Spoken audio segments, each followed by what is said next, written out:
Welcome to సుమంటివి. ఈ రోజు మనతో పాటు హైకోర్టు అడ్వకేట్ ఉమేష్ చంద్ర గారు ఉన్నారు. సో వారిని అడిగి FIR మీద చాలా మందికి డౌట్స్ ఉంటాయి, అది ఏ విధంగా ప్రొసీజర్ ఫాలో అవుతుంది అనేది వారి మాట్లాడి తెలుసుకుందాం. నమస్తే అండి. నమస్తే అండి, చెప్పండి. చాలామంది అండి FIR అనేది రిజిస్టర్ చేయించుకోవాలనుకుంటారు.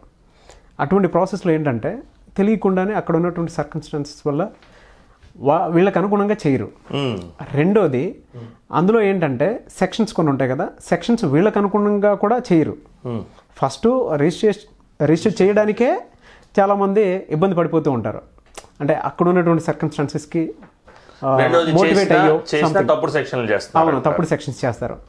సో అటువంటప్పుడు ఎటువంటి ప్రొసీజర్ని ఫాలో అవ్వాలంటారు? షూర్, గుడ్ క్వశ్చన్ అండి. ఫస్ట్ థింగ్ అండి, మనకి CRPC అని ఒకటి ఉంది. మనకి అది ఒక ప్రొసీజరల్ కోడ్ అనమాట. దానిలో మనకు కొన్ని ప్రొవిజన్స్ ఉంటాయి. దానిలో ఒక ఇంపార్టెంట్ ప్రొవిజన్ మీరు అడిగిన దానికి సంబంధించినంత వరకు సెక్షన్ 154 ఆఫ్ CRPC అనేది ఒకటి ఉంది. దాని ప్రకారంగా FIR అనేది ఎట్లా లాడ్జ్ చేయాలి, ఎప్పుడు లాడ్జ్ అవుతుంది, ఒకవేళ లాడ్జ్ కాకపోతే మీరు ఇచ్చిన కంప్లైంట్ బేసిస్ మీద FIR కనుక లాడ్జ్ కాకపోతే ప్రాసెస్ ఏంటి అనేది మొత్తం అందులోనే ఉంది. అది చదివితే చాలామందికి అర్థమవుతుంది. CRPC అండి, ఇది క్రిమినల్ ప్రొసీజర్ కోడ్. ఈ బుక్ని మనం ఆన్లైన్లో చదువుకోవచ్చు, లేదంటే మీరు అప్లికేషన్ కూడా ఉంటుంది, అప్లికేషన్ చూడవచ్చు, లేదంటే గూగుల్లో వెరిఫై చేసినా మీకు సంబంధించిన ఇన్ఫర్మేషన్ దొరుకుతుంది. ఫస్ట్ ఆఫ్ ఆల్ ఈ సెక్షన్ ఏంటి అనేది రీడౌట్ చేసి for the benefit of the audience, ఆ తర్వాత దీన్ని నేను తెలుగులోకి ట్రాన్స్లేట్ చేసి చెప్తాను. ఫస్ట్ ఆఫ్ ఆల్ సెక్షన్ 154 ఏం చెప్తుందో ఒకసారి చూద్దాం. Every information relating to the commission of a cognizable offence, if given orally to an officer in charge of a police station, shall be reduced to writing by him or under his direction and be read over to the informant. And every such information, whether given in writing or reduced to writing as aforesaid, shall be signed by the person giving it, and the substance thereof shall be entered in a book to be kept by such officer in such form as the state government may prescribe in this behalf. అంటే మీరు ఒక police స్టేషన్కి వెళ్ళినప్పుడు మీరు ఒక complaint ఇవ్వాలి. Complaint ఇప్పుడు జనాలు ఏమనుకుంటారంటే రిటర్న్లోనే ఇవ్వాలి, రైటింగ్లోనే ఇవ్వాలనుకుంటారు. అవును, రైటింగ్లోనే ఇవ్వాల్సిన అవసరం లేదు. మీరు ఓరల్గా ఇస్తానన్నా అక్కడున్న ఆఫీసర్ ఎవరైతే ఉంటారో, కానిస్టేబుల్ కానీ రైటర్ కానీ ఎవరైనా పర్లేదు, వాళ్ళు దాన్ని రైటింగ్ రూపంలో రాసుకోవాలి. రాసుకున్నాక ఎవరైతే కంప్లైంట్ ఇస్తున్నారో వాళ్ళకి చదివి వినిపించాలి. ఒకవేళ వాళ్ళు కంప్లైంట్ రాయకపోతే ఓరల్గా కనుక వాళ్ళు ఇస్తే అది వాళ్ళు has to be reduced in writing, రాసి ఆఫీసర్ రాసి చదివి వినిపించాలి. ఆ ఇన్ఫార్మెంట్ ఎవరైతే ఉన్నారో, ఇప్పుడు మీరు నా దగ్గరకు వచ్చారు, నేను ఇక్కడ పోలీస్ ఆఫీసర్ కూర్చున్నా, మీరు రాయలేరు అంటే మీకు చదువుకోలేదు అనుకుందాం మీరు రాయలేరు. మీరు వచ్చి నా దగ్గర కంప్లైంట్ ఇచ్చినప్పుడు నేను ఆ కంప్లైంట్ రాసుకొని మీకు చదివి వినిపించాలి. సరే ఇది జరుగుతుందా జరగదా, ప్రాక్టికాలిటీ ఇందులో ఏంటి అనేది కాదు, లాలో ఏం చెప్తుందో చెప్పబోతుందా. సో జనాలు ఆ లాలో ఏం చెప్తున్నంతవరకు తెలుసుకుంటే బెటర్. సో మీరు నాకు వచ్చి ఓరల్గా చెప్పారు, నేను రాసుకున్నాక మీకు చదివి వినిపించాక మీ దగ్గర సిగ్నేచర్ తీసుకోవాలి.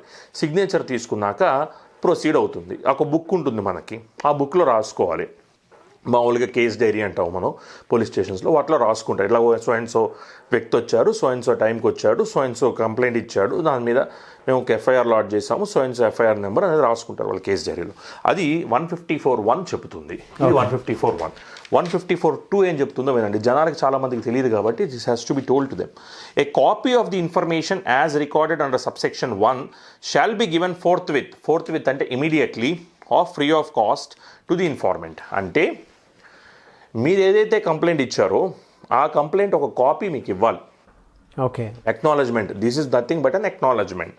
మీరు ఇచ్చిన కంప్లైంట్ వాళ్ళ దగ్గర ఉంటుంది కాబట్టి దాని ఒక కాపీ మీకు ఫ్రీ ఆఫ్ కాస్ట్, ₹1 కూడా మీరు చెల్లించకుండా police are obliged to give, they are legally bound to give a copy at free of cost forthwith, అంటే ఇమీడియట్గా మీకు ఒక కాపీ ఇవ్వాలి.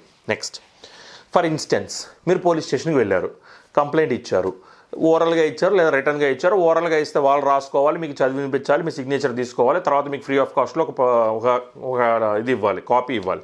ఇది ఏది జరగలేదండి, ఏమి ఇవ్వలేదు, ఏం జరగలేదు. నెక్స్ట్ ఏం ప్రొసీజర్ ఫాలో అవ్వాలి సార్ అనేది, ఇది first procedure. Second procedure, any person aggrieved by a refusal on the part of an officer in charge of a police station to record the information referred to in subsection 1 May send the substance of such information in writing and by post to the superintendent of police concerned, who, if satisfied that such information discloses the commission of a cognizable offence, shall either investigate the case himself or direct the investigation to be made by any police officer subordinate to him in the manner provided by this code, and such officer shall have all the powers of an officer in charge of a police station in relation to that offence. అంటే ఒకవేళ మీరు complaint ఇచ్చిన తర్వాత ఆ కంప్లైంట్ని వాళ్ళు బేఖాతరు చేశారు, వాళ్ళు మేము రిజిస్టర్ చేయము, నువ్వు ఎక్కడ చెప్పుకుంటావు చెప్పుకోపో అన్నారు. అప్పుడు మీరు ఇమీడియట్గా చెప్పుకోవాల్సింది ఎవరికి? సూపరింటెండెంట్ ఆఫ్ పోలీస్కి. అదే సెక్షన్ చెప్తుంది, section 154 class 3. Superintendent of police అనేది ఎక్కడ? డిస్ట్రిక్ట్స్లో లేదా కమిషనరేట్స్లో మీరు కమిషనర్కి కానీ డీసీపీకి కానీ ఇవ్వాలి. డిప్యూటీ కమిషనర్ ఆఫ్ పోలీస్కి కానీ లేదా కమిషనర్ ఆఫ్ పోలీస్కి కానీ, అయ్యా మీ జ్యూరిస్డిక్షన్లో ఉన్న పోలీస్ స్టేషన్కి నేను వెళ్ళి కంప్లైంట్ ఇచ్చాను, రిటర్న్గా కానీ ఓరల్గా కానీ, వాళ్ళు నా కంప్లైంట్ని బేఖాతరు చేశారు. ఆ కంప్లైంట్ ఎప్పుడు తీసుకుంటారని కాగ్నిజబుల్ అఫెన్స్కి లీడ్ చేస్తే, అంటే మనం ఇచ్చే అఫెన్సెస్ నేను చెప్పేవరకు ఏంటంటే చాలా వరకు అఫెన్సెస్ కాగ్నిజబుల్ ఉంటాయి, కొన్ని మైనర్ అఫెన్సెస్ అక్కడెక్కడ ట్రివియల్ అఫెన్సెస్ తప్ప చాలా వరకు మనం ఇచ్చే కంప్లైంట్స్ చీటింగ్ కానీ, మర్డర్ కానీ, రేప్ కానీ, డెకాయిటీ కానీ, ఏదైనా ఏ సెక్షన్ ఏదైనా కిడ్నాపింగ్ కానీ ఏదైనా కాగ్నిజబుల్ అఫెన్స్ ఉంటుంది. కాగ్నిజబుల్ అఫెన్స్ ఇచ్చానయ్యా వాళ్ళు తీసుకోలేదని మీరు ఎస్పీ గారికి రాయాలి. ఎస్పీ గారికి రిజిస్టర్డ్ పోస్ట్ చేయాలి, in writing and by post. Registered post చేసి సార్ ఇది పరిస్థితి అన్నప్పుడు ఇప్పుడు ఎస్పీ గారు చూసి మీకు ఎక్నాలజ్మెంట్ వస్తుంది. రిజిస్టర్డ్ పోస్ట్ విత్ ఎక్నాలజ్మెంట్ మనం పంపించాం, మనకి ఎక్నాలజ్మెంట్ వస్తుంది. మనకి ఆయనకి రీచ్ అయిపోయాక ఆయన అది చూసి ఇది కాగ్నిజబుల్ అఫెన్స్ లీడ్ చేస్తుంది కదా, ఎందుకు చేయలేదు? ఒకటి సెక్షన్ పరంగా చేయాలి, రెండు లలితా కుమారి వర్సెస్ స్టేట్ ఆఫ్ ఉత్తరప్రదేశ్ అనే జడ్జ్మెంట్ హానరబుల్ సుప్రీంకోర్టు ప్రొనౌన్స్ చేస్తుంది, దాని పరంగా కూడా కాగ్నిజబుల్ అఫెన్స్ లీడ్ చేస్తే ఇమీడియట్గా FIR లాంచ్ చేయాలి. ఎస్పీ గారి దగ్గరికి వెళ్ళినప్పుడు ఎస్పీ గారు కూడా ఫర్ ఇన్స్టెన్స్ డైరెక్ట్ చేయలేదు, ఎస్పీ గారు కూడా పట్టించుకోలేదు అనుకుందాం, అది ఎస్పీ గారు డిస్ట్రిక్ట్స్లో కమిషనర్ గారు కానీ లేదా డీసీపీ గారు కానీ పట్టించుకోలేదు అనుకుందాం. అప్పుడు మీరు ఏం చేయాలంటే, ఏదైతే పోలీస్ స్టేషన్కి మీరు వెళ్ళి కంప్లైంట్ ఇద్దాం అనుకున్నారో ఒక ప్రతి పోలీస్ స్టేషన్ ఒక కోర్టు పరిధిలోకి వస్తుంది, ఒక మ్యాజిస్ట్రేట్ కోర్టు పరిధిలోకి వస్తుంది. ఆ మ్యాజిస్ట్రేట్ కోర్టు దగ్గరికి వెళ్ళి ఆ మ్యాజిస్ట్రేట్ గారి ముందర సెక్షన్ 200 కింద మీరు ప్రైవేట్ కంప్లైంట్ అంటాం, లేదంటే కోర్టు రిఫర్డ్ కేసు అంటాం. ఆ కోర్టు రిఫర్డ్ కేసుని కానీ ప్రైవేట్ కంప్లైంట్ని కానీ మీరు మూవ్ చేస్తే, మీ న్యాయవాదిని ఎవరినన్నా ఎంగేజ్ చేసుకొని ఆయన ద్వారా మూవ్ చేస్తే, మీ యొక్క ఆవేదనలో మీ యొక్క కంప్లైంట్లో నిజంగానే కాగ్నిజబుల్ అఫెన్స్ ఉంది, జరిగింది, మీకు అగెన్స్ట్గా జరిగింది అని ప్రైమా ఫేషి ఒపీనియన్కి కోర్టు వస్తే కోర్టు ఇమీడియట్గా పోలీస్ వాళ్ళని డైరెక్ట్ చేస్తుంది. పోలీస్ వాళ్ళకి వేరే ఆప్షన్ ఉండదు, ఖచ్చితంగా FIR లాడ్జ్ చేయవలసిందే. ఇది మీ కనుక మీరు ఇచ్చిన కంప్లైంట్కి FIR లాడ్జ్ చేయకపోతే మీరు చేయాల్సిన ప్రాసెస్ అది. మీరు అడిగిన రెండో క్వశ్చన్ దగ్గరికి వస్తే, FIR లాడ్జ్ చేశారండి కానీ సెక్షన్లు ప్రాపర్ సెక్షన్లు పెట్టలేదు, అప్పుడు కూడా జ్యూరిస్డిక్షనల్ మ్యాజిస్ట్రేట్ గారు ముందన్నా మనం దాన్ని అర్జీ పెట్టుకొని కంప్లైంట్ మనం ఇలా నేను FIR లాడ్జ్ చేశాను, బట్ ఈ సెక్షన్ల కింద నాకు కంప్లైంట్ రావాల్సింది ఈ సెక్షన్ల కింద వచ్చింది, సో దీన్ని కొంచెం ఆల్టర్ చేసేలాగా మీరు డైరెక్షన్ ఇవ్వండి అని ఎవరైతే మ్యాజిస్ట్రేట్ గారు ఉన్నారో మ్యాజిస్ట్రేట్ గారు ముందనే చెప్పొచ్చు, లేదా డైరెక్ట్గా హైకోర్టులో మీరు రిట్ పిటిషన్ కూడా వేసుకోవచ్చు. రిట్ పిటిషన్ వేసిన హైకోర్ట్స్ ఎంటర్టైన్ చేస్తాయి. రిట్ పిటిషన్ వేసుకొని this is my complaint and these are the offences that need to be invoked. But instead of invoking these offences, the police have invoked these offences in the FIR. ఈ offences ను వాళ్ళు invoke చేశారు, నేను ఈ offences కావాలనుకుంటే. So and therefore it is essential that there should be an alteration to my FIR, and hence I urge upon this honorable court to direct the jurisdictional police or SHO concerned to invoke these sections of the IPC instead of these sections. And మీరు హైకోర్టులో writ petition వేసుకున్న ఆ writ petition ద్వారా కూడా మీకు relief వచ్చే possibility ఉంటుంది. So ఇక్కడ నేను చెప్పినట్టు, ఒకటి అసలు FIR కాకపోతే ముందు మీరు కంప్లైంట్ ఇస్తారు, పోలీస్ స్టేషన్కి వెళ్ళి అక్కడ కాదు, ఎస్పీ గారికి కమిషనర్ గారికి రాస్తారు, అక్కడ కాదు, ప్రైవేట్ కంప్లైంట్ వేస్తారు కోర్టులో, కోర్టు ద్వారా చేయించుకుంటారు, కోర్టు రిఫర్డ్ కేసు అంటాం, లేదా ప్రైవేట్ కేసు అంటారు, ప్రైవేట్ కంప్లైంట్ అంటారు. ఒక్కొక్క ఏరియాలో ఒక పేరు ఉంది దానికి. అదేవిధంగా అది కాకుండా మీరు కంప్లైంట్ ఇచ్చారు, కేసు చేశారు, కావాలంత చిన్న సెక్షన్లు పెట్టారు, పెద్ద సెక్షన్లు అయితే అటెంప్ట్ మర్డర్ పెట్టాల్సిన చోట 307 పెట్టాల్సిన చోట 323 ఏదో మిమ్మల్ని కొట్టి పంపించారు అన్నట్టు పెట్టారు.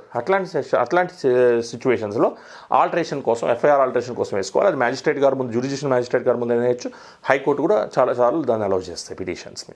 ఓకే, డిపార్ట్మెంట్ వాళ్ళ మీద ఒకవేళ అంటే FIR బుక్ చేయలేదు, లేదంటే వేరే సెక్షన్స్ వేసారనుకోండి, లలిత కుమారి వర్సెస్ మీరన్న నాకు అర్థమైంది. లలిత కుమారి వర్సెస్ స్టేట్ ఆఫ్ యూపీ పరంగా ఆ జడ్జ్మెంట్ పరంగా disciplinary action can be taken against the particular officer.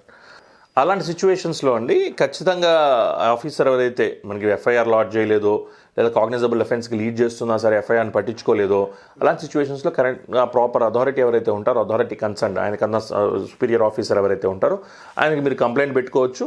And accordingly that complaint will be disposed of. ఆ కంప్లైంట్ డిస్పోజ్ ఆఫ్ కాకపోతే మళ్ళీ మీరు హైకోర్టులో రిట్ పిటిషన్ ద్వారా దాని పర్టికులర్ ఇష్యూని మీరు ఛాలెంజ్ చేయొచ్చు అండి. Thank you so much. Thank you Nagaraju గారు. చూశారు కదండి వీడియో. ఈ వీడియోపై మీ అభిప్రాయాన్ని కామెంట్ రూపంలో తెలియచేయండి. అండ్ పర్టికులర్గా మీకు ఏదన్నా ఇష్యూస్ ఏమైనా ఉన్నా సరే, అంటే వాటికి సంబంధించినటువంటి విషయాల్లో లీగల్గా మీరు వెళ్ళాలి అనుకుంటే స్క్రీన్ మీద కనిపిస్తున్నటువంటి ఉమేష్ చంద్ర గారి నెంబర్కి మీరు కాల్ చేయొచ్చు అండ్ అప్రోచ్ అవ్వచ్చు. ఈ వీడియో లైక్ చేయండి, షేర్ మాత్రం తప్పకుండా చేయండి. ఇలాంటి మరిన్ని వీడియోస్ కోసం మా ఛానల్ ఫాలో అవ్వండి. Thank you.